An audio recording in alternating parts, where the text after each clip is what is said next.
आणि बातमी राज्यातल्या ऊस उत्पादकांसाठी अतिशय महत्त्वाची। राज्यातल्या ऊस उत्पादकांना मुंबई हायकोर्टाने मोठा दिलासा दिलाय। शेतकऱ्यांना एक रकमी एफआरपी देण्याचे आदेश मुंबई हायकोर्टाने दिलेत। याआधी राज्य सरकारकडून तुकड्या तुकड्यांमध्ये एफआरपी देण्याचा निर्णय घेण्यात आला होता।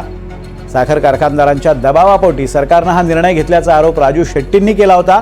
पण राज्य सरकारचा हा निर्णय फेटाळत आता एक रकमी आणि विना कपात 14 दिवसांच्या आत तसंच मागील वर्षाच्या उतार्यावर एफआरपी देण्याचा निकाल मुंबई हायकोर्टाने दिलाय।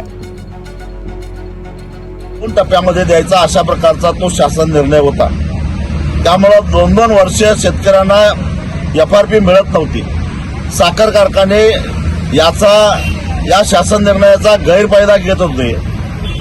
आजही या क्षणामध्ये महाराष्ट्रामध्ये जवळपास 7 ते 8 हजार कोटी रुपयाची एफआरपी थकीत आहे। महिन्याभरामध्ये सातत्याने अनेक सुनावण्या झाल्या आणि आज शेतकऱ्यांचा विजय झालेला आहे। 21/2/2022 हा शासन निर्णय मुंबई उच्च न्यायालयाने फेटाळलेला आहे आणि ऊस उत्पादक शेतकऱ्यांना पूर्वीप्रमाणे विना कपात एक रकमी 14 दिवसाच्या आत गेल्या वर्षीच्या रिकव्हरीच्या आधाराने एफआरपी द्यावी असा निर्णय हायकोर्टाने दिलेला आहे।